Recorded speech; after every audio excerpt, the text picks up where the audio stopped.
Hello, I'm Marie Dupart. I'm with the Climate and Development Knowledge Network, and I'm here at the UN talks in Cancun, Mexico, in conversation with Negash Teklu, who is with Population Health Environment Integration and Network in Ethiopia.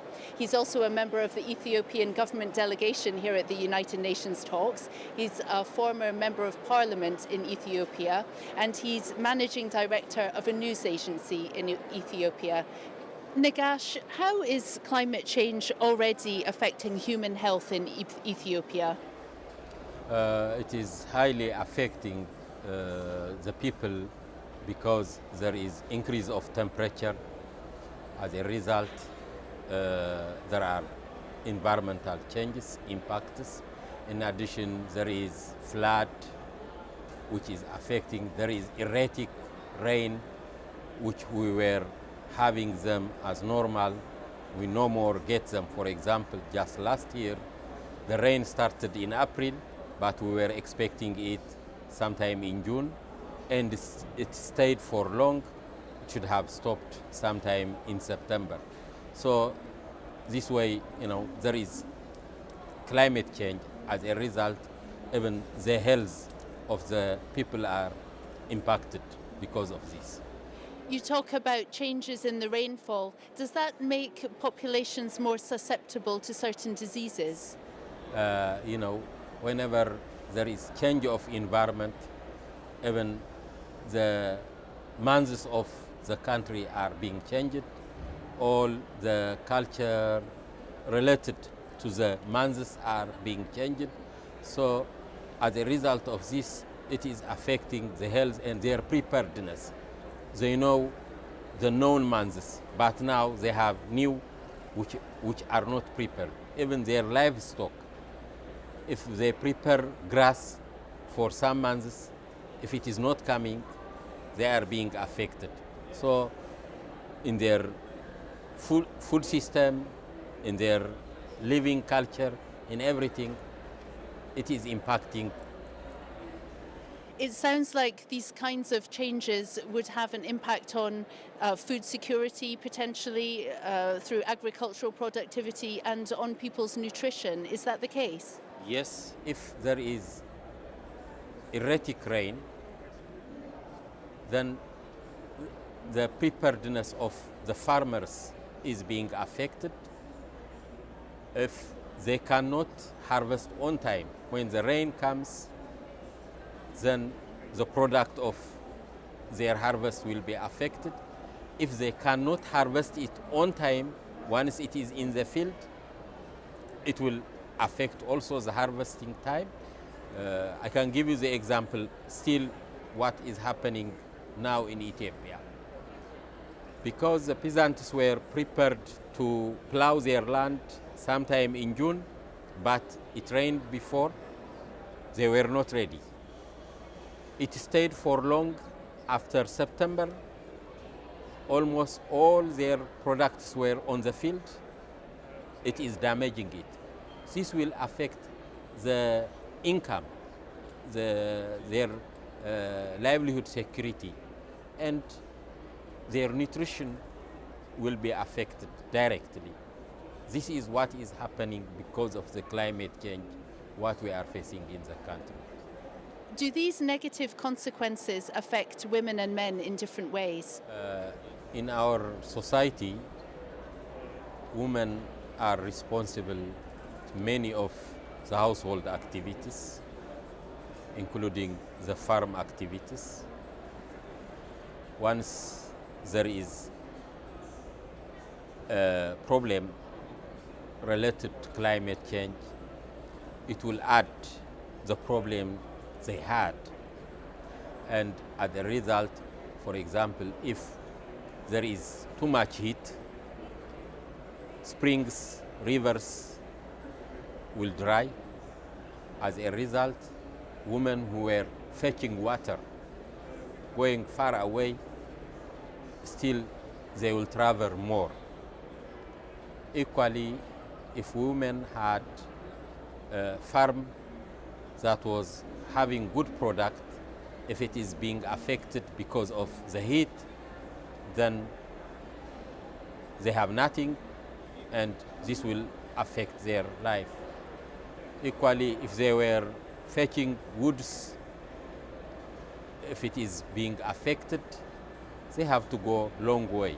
So the impact of climate change is practically aggravating the problem women had. Equally, it is affecting the family, the men, the children, even the country.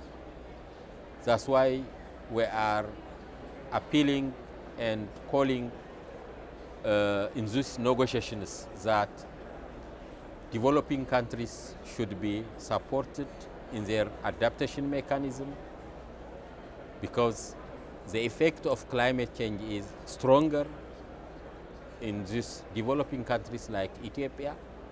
Unless we are supported in the adaptation process, the problem we are facing will be aggravated. Before this interview, Negash, you were telling me there are already some instances of best practice in adapting to climate change at the community level in Ethiopia. Can you tell me a bit more about that? We have interesting success stories that are developing the capability of adaptation through harmonizing the relationship between nature and the community, the people. It is an integrated approach where families and communities, economic, social, and environmental issues are tackled in an integrated manner. I can mention, for example, through our member organization, the Ethiopia Wetlands Natural Resource Association in Ilibabor zone in Mettu Woreda, a wetland was drying in that area. But through the integrated approach, they have able to rehabilitate the degraded land, the deforested area, and the drying wetland. As a result, now it has good water within the wetland and grass.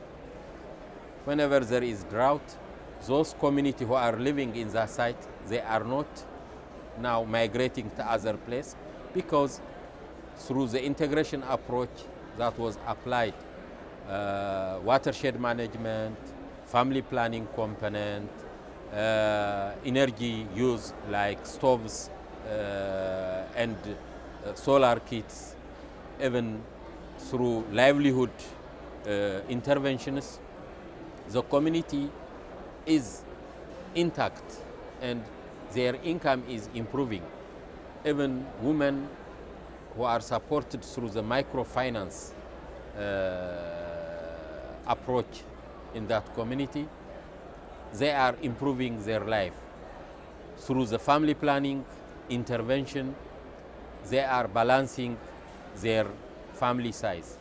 As a result, their resilience is developing.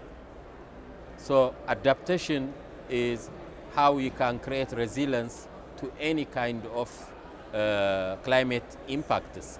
In that area, we have seen their resilience and improvement of their life. Such sites we have in different parts of the country. Now, you've been involved for many years managing a news agency in Ethiopia. Can you tell me what you think the role of the media is in supporting climate-compatible development? The media has a very important and critical role in creating awareness, informing the community, the society, informing policymakers, and channeling the connection between policymakers and the community, narrowing the gap of knowledge of the community. So in totality, without media, we can't entertain the climate issue in any country. Similarly, in Ethiopia, the media has a big role, and as a result, in our consortium, we have environmental journalists organized in an association. We try to support them and give them training on how they can contribute in creating awareness creation to the society. We have a civil society network in the country. One of our activity is how we can engage the media continuously in these climate issues. So the media has a very, very important role in all the movement of the climate issue. What kind of media are you deploying for information about climate change and development? Is it the news media? Is it more entertainment media? And which channels are most popularly used in Ethiopia? Is it broadcast or is there more in print? The important media that could have a good reach to the majority of the society is radio. So we give first priority to the radio, and we have, through our partners and members, radio programs that address climate-related activities. In addition, the television program is important mainly to policymakers, and we use the television for policymakers related issues we want to raise. The newspapers, they are very important, but their circulation is smaller comparing to the television and radio, and they are focused in cities.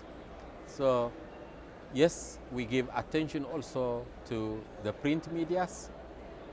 We try to use all channels based on the focus of our interest. Whenever we want to deal with research institutions, intellectuals, universities, schools, it would be better to have the radio and the print media.